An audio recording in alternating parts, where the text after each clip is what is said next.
Hello दोस्तों, एक बार फिर से स्वागत है आपका अपने YouTube चैनल इम्प्रेसिव लर्निंग में। तो जैसा कि हम कवर कर रहे थे हिंदी, और यहाँ पर हमारा वर्णमाला कंप्लीट हो चुका है। अब हमारा जो नया टॉपिक है वह है शब्द संरचना या शब्द रचना।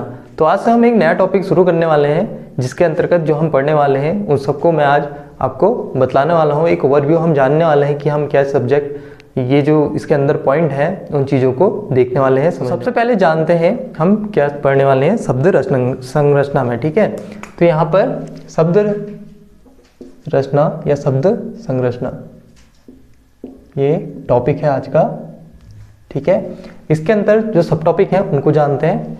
तो शब्द क्या होता है, देखिए सबसे पहले डेफिनेशन जो परिभाषा हमने जाननी है वह जाननी है शब्द की। शब्द क्या होता है, तो सबसे इसकी जो सिंपलेस्ट या कहें कि सबसे जो साधारण सबसे सिंपल इसकी जो परिभाषा है वह है वर्णों का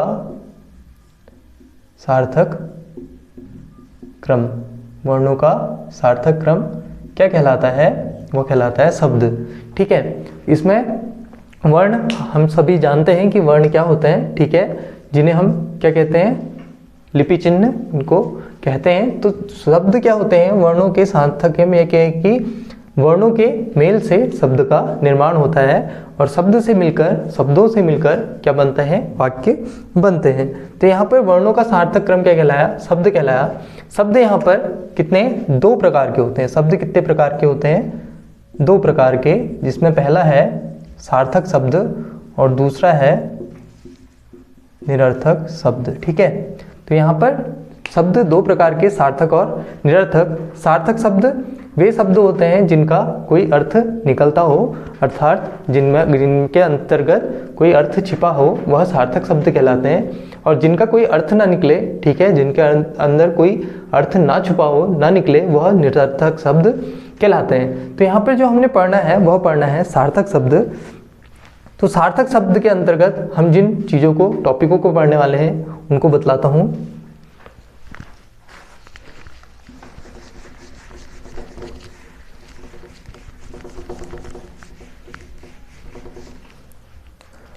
तो सार्थक शब्द, सार्थक शब्द इनके अंतर्गत जो हम पढ़ने वाले हैं, ठीक है, तो इनको जितने भागों में डिवाइड किया जाता है उसमें सबसे पहला है उत्पत्ति या स्रोत के आधार पर।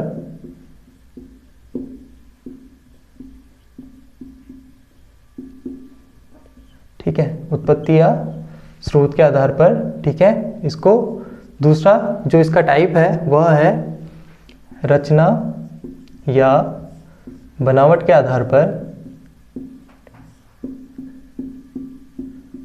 ठीक है, इसके बाद जो थर्ड है वह है अर्थ के आधार पर। अर्थ के आधार पर। और चौथा है इसके प्रयोग या रूप के आधार पर। ठीक है, तो सार्थक शब्दों को हम कितने भागों में बांट सकते हैं, तो इसको 4 भागों में बांट सकते हैं। ये आप अगर क्वेश्चन आए तो ये बतला सकते हैं। ठीक है, तो इसमें पहला है उत्पत्ति या स्रोत, दूसरा है रचना या बनावट, तीसरा है अर्थ, चौथा है प्रयोग या रूप के आधार पर। ठीक है, तो यहाँ पर जो पहला है उत्पत्ति या स्रोत के आधार पर,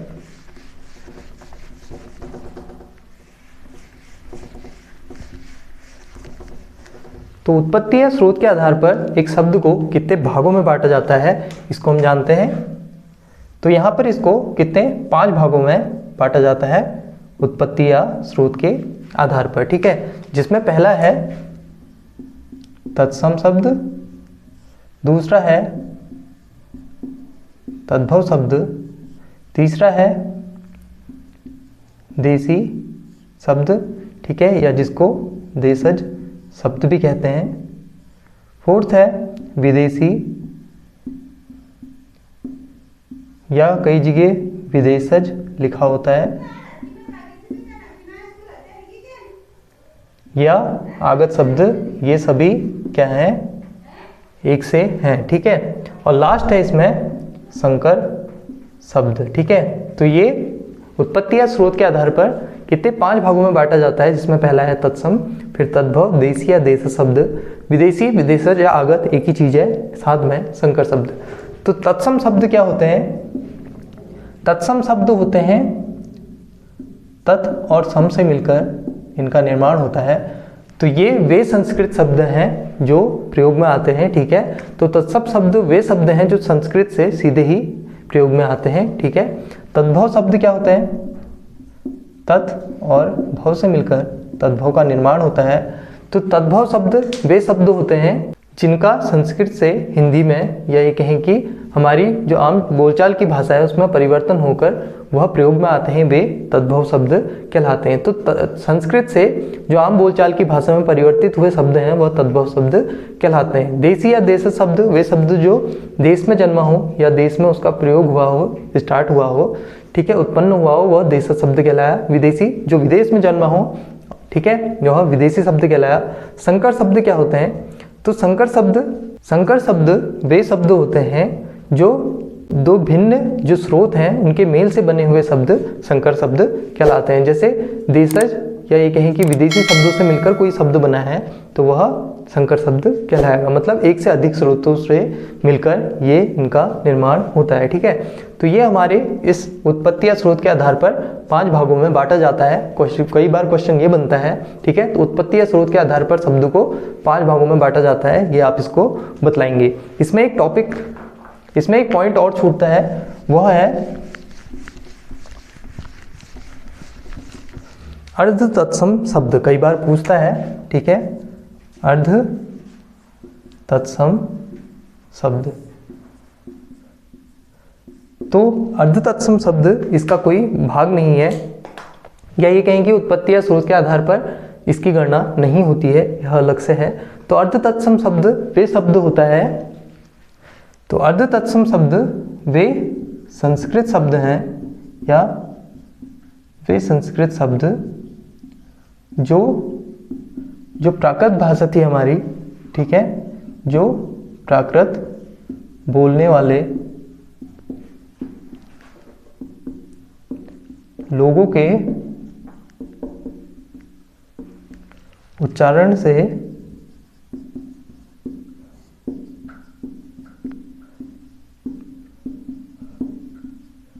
बिगड़ते बिगड़ते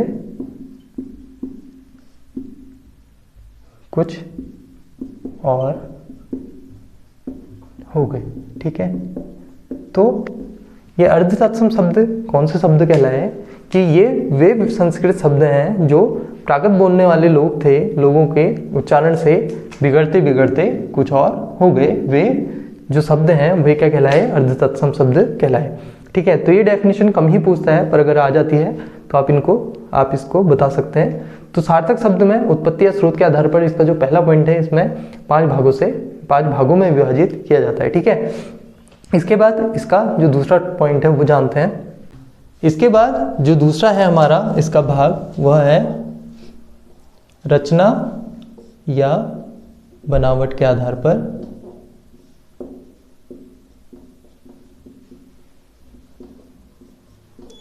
तो रचना या बनावट के आधार पर भी इसको 3 पार्ट में, 3 भाग में डिवाइड किया जाता है, विभक्त करते हैं, ठीक है। पहला है रूढ़ शब्द, ठीक है, दूसरा है यौगिक शब्द और तीसरा है योगरूढ़ शब्द, ठीक है। तो अगर आपसे एग्जाम में पूछता है कि रचना या बनावट के आधार पर इसको शब्द को कितने भागों में विभाजित किया जाता है, तो इसको 3 भागों में विभाजित किया जाता है, जिसमें पहला रूढ़, दूसरा यौगिक और तीसरा योगरूढ़ होता है, ठीक है। तो इसमें जो यौगिक है, यौगिक शब्द होते हैं, इनको भी कितने 4 भाग में विभाजित किया जाता है। कितने? 4 भागों में विभाजित कर सकते हैं, जिसमें पहला है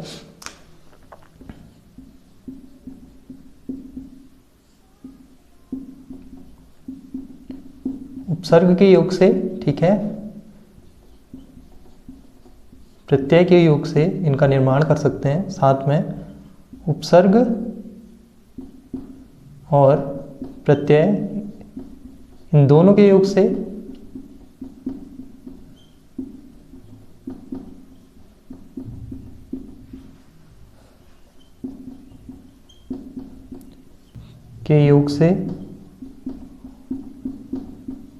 ठीक है, जिसे समास विधि भी कहते हैं।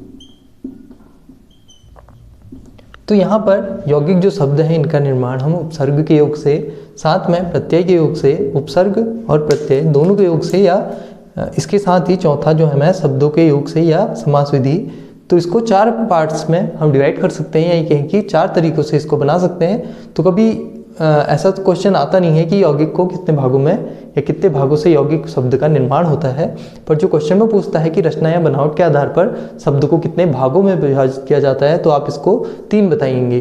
ठीक है, तो इसमें पहला जो रूढ़ शब्द है वह क्या होता है, मैं आपको बतलाता हूँ।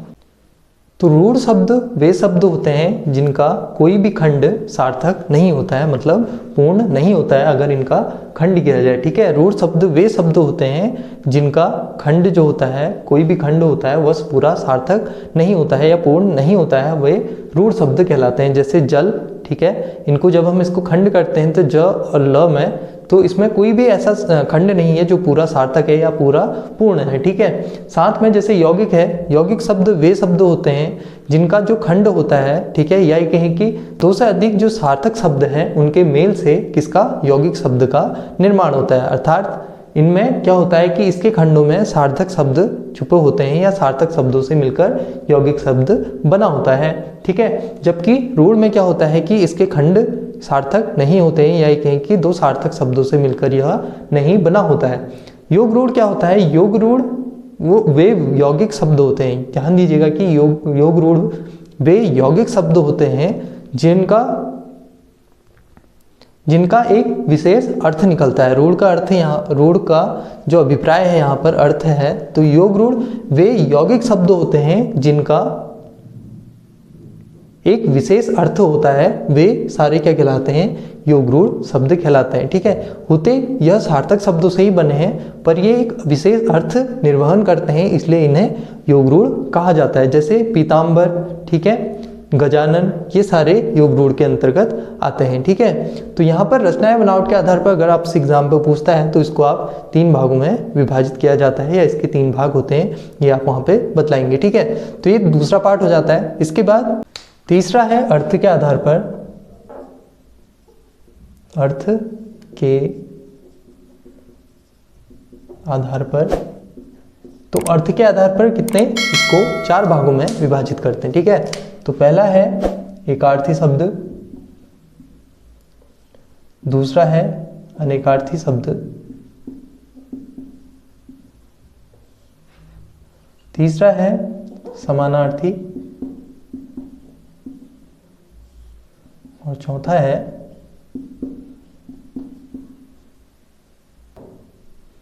विलोमार्थी शब्द। ठीक है, तो समानार्थी को पर्यायवाची शब्द भी कहा जाता है। ठीक है, तो अर्थ के आधार पर इसको 4 भागों में विभाजित किया जाता है। ठीक है, तो जिसमें पहला है एकार्थी, अनेकार्थी, समानार्थी या पर्यायवाची, उसके बाद विलोमार्थी शब्द। ठीक है, तो इसमें अर्थ के आधार पर एकार्थी शब्द वे शब्द होते हैं, ठीक है, जिनका एक ही अर्थ निकलता है, या ये कहें कि एक विशेष अर्थ होता है, वे एकार्थी शब्द कहलाते हैं। अनेकार्थी जिसमें जिस शब्द के अनेक अर्थ होते हैं। ठीक है, जैसे हार है, एग्जाम्पल के तौर पे हार है, हार का एक जो अर्थ होता है वो होता है गहना। ठीक है, हार का एक अर्थ होता है गहना या आभूषण, जबकि दूसरा उसका अर्थ होता है पराजय। ठीक है, वह अनेकार्थी शब्द में आता है। समानार्थी या पर्यायवाची शब्द वे शब्द होते हैं जो एक से अर्थ वहन करते हैं। ठीक है, जैसे पृथ्वी का पर्यायवाची भू, धरा, ठीक है, धरती, ऐसे, तो ये समानार्थी या पर्यायवाची कहलाते हैं। जबकि विलोमार्थी जो एक दूसरे के पूरक होते हैं, या ये कहें कि एक दूसरे के विलोम होते हैं, जैसे दिन का रात, सूर्य का चंद्रमा, ऐसे ये विलोमार्थी। तो ध्यान दीजिएगा कि हर एक जो शब्द है वो एक दूसरे से अंतर स्पष्ट करता है अपना। ठीक है, तो एकार्थी, अनेकार्थी, समानार्थी या पर्यायवाची और साथ में विलोमार्थी अर्थ के आधार पर 4 भेदों में विभाजित कर सकते हैं। ठीक है, तो थर्ड चीज जो है इसकी हम अर्थ के आधार पर इन चीज़ों को पढ़ने वाले हैं। अब इसमें जो लास्ट बचता है फोर्थ, जो इसका टाइप है, फोर्थ है प्रयोग या रूप के आधार पर।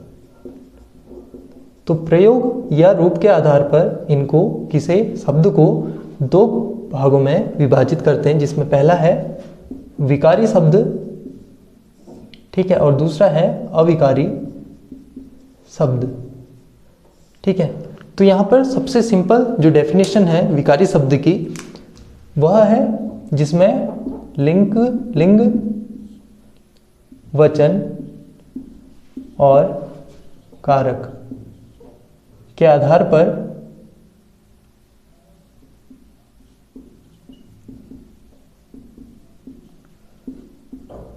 परिवर्तन हो या परिवर्तन किया जा सके वह विकारी शब्द कहलाते हैं, जबकि लिंग, वचन और कारक के आधार पर इसमें कोई भी परिवर्तन नहीं किया जा सके तो वे सारे क्या कहलाते हैं, अविकारी शब्द कहलाते हैं। तो सबसे सिंपल जो इसकी डेफिनेशन है वो यही है कि लिंग, वचन और कारक के आधार पर इनमें विकारी शब्द वे होते हैं जिनमें परिवर्तन हो सकता है, जबकि अविकारी शब्द में लिंग, वचन और कारक के आधार पर परिवर्तन नहीं होता है। तो विकारी शब्द के अंतर्गत हमारे कौन कौन से, इसमें संज्ञा, सर्वनाम, विशेषण और क्रिया, ये सारे किसमें, विकारी शब्द के अंतर्गत आते हैं। जबकि अविकारी जो शब्द हैं, अविकारी शब्द में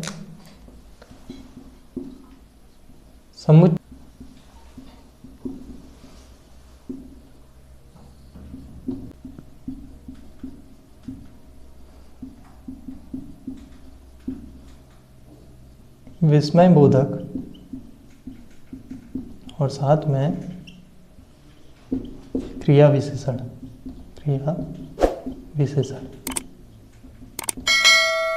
तो अविकारी शब्द के अंतर्गत हमारे समुच्चय बोधक, संबंध बोधक, विस्मय बोधक और क्रिया विशेषण ये आते हैं, जबकि विकारी शब्द में हमारी संज्ञा, सर्वनाम, विशेषण और क्रिया ये शब्द आते हैं, ठीक है। तो यहाँ पर प्रयोग या रूप के आधार पर विकारी और अविकारी शब्द को हम इतने भागों में विभाजित कर सकते हैं। तो कल या अगले लेक्चर में हम इसमें सबसे पहले उत्पत्ति या स्रोत के आधार पर तत्पह, तत्सम ये शब्दों को जानेंगे, ठीक है। तो अगले लेक्चर में हम ये जानेंगे। अब इसके बाद हम कुछ पर्यायवाची और विलोम शब्दों को जानते हैं। तो अब कुछ पर्यायवाची शब्दों को जानते हैं, ठीक है। तो यहाँ पे पहला है समीक्षा। समीक्षा का पर्यायवाची होता है विवेचना, ठीक है, मीमांसा, आलोचना, निरूपण। रिपु का होता है बैरी, दुश्मन, विपक्षी, विरोधी, प्रतिवादी, अमित्र, शत्रु और अरि, ठीक है, किसके रिपु के पर्यायवाची हैं। साथ में राजा के नरेंद्र, नरेश, नृप, भूपाल, राव, भूप, महीप, नरपति, सम्राट और नरनाह किसके राजा के पर्यायवाची हैं। मधु के शहद, बसंत ऋतु, भूसुमासव, मरकंद, पुष्पासव, आसव और रस जो है किसके शहद के पर्यायवाची हैं। मोक्ष के मुक्ति, निर्वाण, कैवल्य, परमधाम, परमपद, अपवर्ग और सद्गति किसके निर्वाण के या ये कहें कि मोक्ष के पर्यायवाची हैं। तो इसमें जो इम्पोर्टेंट है वे मैं बतलाता हूँ आपको। तो यहाँ पर देखिए समीक्षा का विवेचना और आलोचना आपने सुना भी होगा। मीमांसा और निरूपण कई बार ये पूछता है, ठीक है। रिपु जो ये कहें कि अमित्र या बैरी है या शत्रु है ये बहुत पूछता है। तो इसमें जो है बैरी, ठीक है, अमित्र और शत्रु ये बहुत पूछता है, तो आप इसको ध्यान रखिएगा, रिपु के पर्यायवाची है, ठीक है। राजा के नरेंद्र, नृप, ठीक है, भूपाल भी पूछता है, महीप पूछता है, नरपति पूछता है। तो ये अधिकतर पूछे जाते हैं जो राजा के पर्यायवाची हैं। मधु के मरकंद आता है, ठीक है, इसमें रस आप ध्यान ही रख सकते हैं, ठीक है। इसमें पुष्पासव ये बहुत पूछता है। तो यहाँ पर मधु के दो पर्यायवाची इंपॉर्टेंट हैं। साथ में जो मुक्ति है या कहीं की मोक्ष है इसके निर्वाण अधिक आता है, ठीक है, परमधाम, सद्गति बहुत आता है। तो ये आपके जो मोक्ष के पर्यायवाची हैं इंपॉर्टेंट, ये मैंने आपको बतला दिए। आप इनको होने को सारे इंपॉर्टेंट हैं, पर इसको आपने 1 से 2 बार देखना जरूरी है। इसके बाद कुछ विलोम शब्दों को जानते हैं। तो अब कुछ विलोम शब्दों को जानते हैं, ठीक है। तो यहाँ पे 5 विलोम शब्द हैं, जिसमें पहला है ओजस्वी, जिसका विलोम होता है निस्तेज, जड़ का चेतन, तिमिर का प्रकाश, धवल का श्याम और निशुल्क का सशुल्क। तो ये सारे विलोम शब्द ऐसे हैं जो कई बार आपने एग्जाम में देखे भी होंगे। होने को ये बहुत ज़्यादा सिंपल हैं, ठीक है, लेकिन क्या होता है कि प्रैक्टिस ना होने पर ये हम इनको थोड़ा कन्फ्यूज़न हो जाता है। वहाँ पर 4 ऑप्शन जो मिलते जुलते होते हैं, ठीक है। तो यहाँ पे मैं इनके अर्थ बतलाता चलता हूँ। ओजस्वी का जो अर्थ होता है वह होता है बहुत तेज या तीव्रगामी, जो होता है वो ओजस्वी कहलाता है, ठीक है। निस्तेज होता है जो बहुत तेज ना हो, या एक ही कि धीमा जो होता है वह निस्तेज कहलाता है। जड़ का अर्थ होता है नींव या ये कहें कि आधार, जड़ होती है, जबकि चेतना या चेतन होता है आत्मा, या जिसमें जो सजीव हो वह चेतन कहलाता है, ठीक है। तिमिर का अर्थ होता है यहाँ पर, देखिए जैसे तिमिर का अर्थ यहाँ पर अंधकार है, आप इसको प्रकाश से भी याद रख सकते हैं कि प्रकाश का विलोम, जैसे प्रकाश का अर्थ उजाला होता है वैसे ही तिमिर इसका विलोम, इसका अर्थ अंधकार होगा, ठीक है। तो तिमिर का अर्थ यहाँ पर अंधकार है, जबकि प्रकाश मतलब उजाला, ठीक है। यहाँ पर धवल और श्याम, देखिए यहाँ पर श्याम का जो विलोम था, यही कहीं कि जो इससे पहले हमने जाना था वह श्वेत लिखा था, ठीक है। श्याम का विलोम एक श्वेत भी होता है और उसके साथ ही धवल। तो यहाँ पर धवल और श्वेत आपस में पर्यायवाची हो गए, जिसमें धवल का अर्थ क्या हुआ कि सफ़ेदी या ये कहीं कि श्वेत रंग का, ठीक है, वह धवल कहलाया, जबकि श्याम हो गया सांवले रंग का, ठीक है, वह श्याम कहलाया। निःशुल्क हो गया जिसका कोई शुल्क निर्धारित ना हो या फ्री ऑफ कॉस्ट जो रहता है वह निःशुल्क कहलाता है, ठीक है। सशुल्क होता है जिसका एक मूल्य निर्धारित हो, वह या ये कहें कि जिसमें एक मूल्य अंकित हो, वह सशुल्क कहलाता है, ठीक है। तो ये 5 विलोम शब्दों को हमने जाना। तो अगले लेक्चर में हम शब्द रचना जो हमारी है उसका फर्स्ट टॉपिक हम जानेंगे, जो उत्पत्ति या स्रोत के आधार पर है। तो अगर आपको आज की वीडियो पसंद आई हो, हेल्पफुल रही हो, कुछ सीखने को मिला हो, तो आप इस वीडियो को लाइक करना न भूलें। और इसके बाद हम मिलते हैं अपने हिंदी के लेक्चर में। तो तब तक के लिए धन्यवाद।